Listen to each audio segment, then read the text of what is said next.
कहिए, कैसे हैं आप? साहित्य सागर में आपका स्वागत है। आज की कहानी गुरु मंत्र। घर के कलह और निमंत्रणों के अभाव से पंडित चिंतामणि के चित्त में वैराग्य उत्पन्न हुआ और उन्होंने संन्यास ले लिया। उनके परम मित्र पंडित मोटे राम शास्त्री जी ने उपदेश दिया, मित्र, हमारा अच्छे अच्छे साधु महात्माओं से सत्संग रहा है। यह जब किसी भले मानस के द्वार पर जाते हैं तो गिड़गिड़ाकर हाथ नहीं फैलाते और झूठ मूठ आशीर्वाद नहीं देने लगते कि नारायण तुम्हारा चोला मस्त रखे, तुम सदा सुखी रहो। यह तो भिखारियों का दस्तूर है। संत लोग द्वार पर जाते ही कड़क कर हाथ लगाते हैं, जिससे घर के लोग चौंक पड़े और उत्सुक होकर द्वार की ओर दौड़े। मुझे 2-4 वाणियां मालूम हैं, जो चाहे ग्रहण कर लो। तो गुदड़ी बाबा कहा करते थे, मरे तो पांचों मरे। यह ललकार सुनते ही लोग उनके पैरों पर गिर पड़ते। सिद्ध बाबा की हाक बहुत उत्तम थी, खाओ पियो चैन करो, पहनो गहना, पर बाबा जी के सोटे से डरते रहना। नंगा बाबा कहा करते थे, दे तो दे, नहीं दिला दे, खिला दे, पिला दे, सुला दे। यह समझ लो कि तुम्हारा आदर सत्कार बहुत कुछ तुम्हारी हाथ के ऊपर है। और क्या कहूँ, भूलना मत, हम और तुम बहुत दिनों साथ रहे, सैकड़ों भोज साथ खाए। जिस नेवते में हम और तुम दोनों पहुँचते थे तो लाग डांट से 1-2 पत्तल और उड़ा ले जाते थे। तुम्हारे बिना मेरा रंग न जमेगा। ईश्वर तुम्हें सदा सुगंधित वस्तुएं दिखाए। चिंतामणि को उन वाणियों में से एक भी पसंद न आई और बोले, मेरे लिए कोई और वाणी सोचो मित्र। मोटे राम ने कहा, अच्छा, यह वाणी कैसी रहेगी? न दोगे तो चढ़ बैठेंगे। चिंतामणि ने कहा, हाँ, यह मुझे पसंद आई।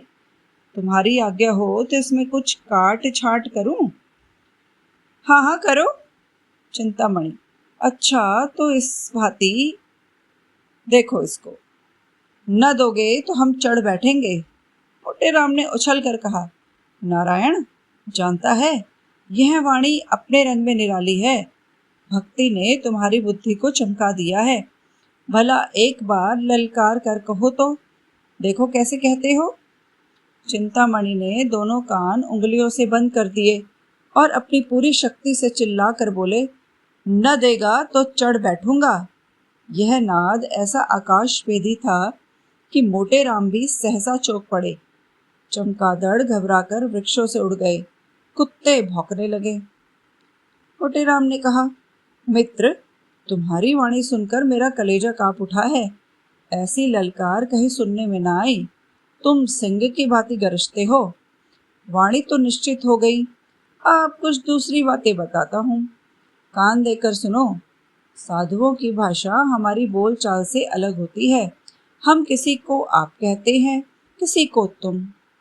साधु लोग छोटे बड़े, अमीर गरीब, बूढ़े जवान, सबको तू कहकर पुकारते हैं। माई और बाबा का सदैव उचित व्यवहार करते हैं।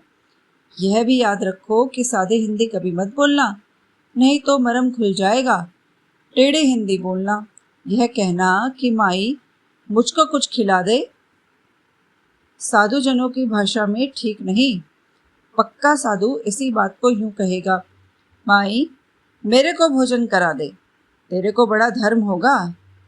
चिंतामणि ने कहा, मित्र, हम तेरे को कहाँ तक का जस गावें, तेरे साथ बड़ा उपकार किया है।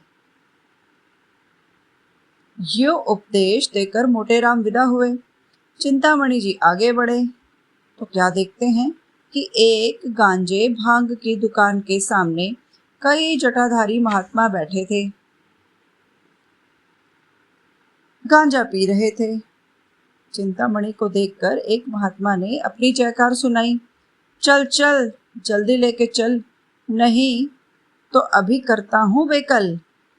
एक दूसरे साधु ने कड़क कर कहा, अरे धम, आए पहुँचे हम, अब क्या है गम। अभी यह कड़ाका आकाश में गूंज ही रहा था कि तीसरे महात्मा ने गरज कर अपनी वाणी सुनाई, देश बंगाला, जिसको देखा ना भाला, चटपट भर दे प्याला।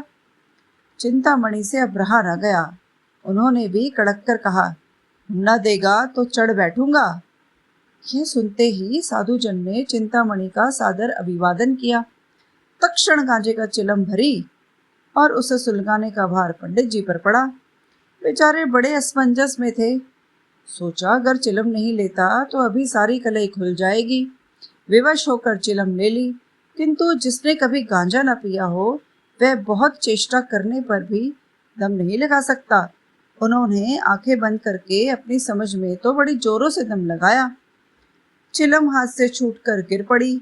आंखें निकल आई, मुंह से फिचक कर निकल आया, मगर न तो मुंह से धुएं का बादल निकले, न चिलम ही सुलगी। उनका यह कच्चापन देखकर साधु समाज उन्हें व्यचित करने लगा। 2-3 साधु झल्ला कर आगे बढ़े, बड़ी निर्दयता से उनका हाथ पकड़कर उठा लिया। एक महात्मा बोले, तेरे को धिक्कार है। दूसरे महात्मा बोले, तेरे को लाज नहीं आती, साधु बना है मूर्ख। पंडित जी लज्जित होकर समीप के एक हलवाई की दुकान के सामने जाकर बैठे और साधु समाज ने खंजड़ी बजा बजा कर यह भजन गाना शुरू कर दिया। माया है संसार सवलिया, माया है संसार, धर्माधर्म सभी कुछ मिथ्या, यही ज्ञान व्यवहार संवलिया, माया है संसार। गांजे भंग के वर्जित करते उन पर है धिक्कार, सवलिया माया है संसार, सवलिया माया है संसार। इस कहानी के लेखक हैं मुंशी प्रेमचंद।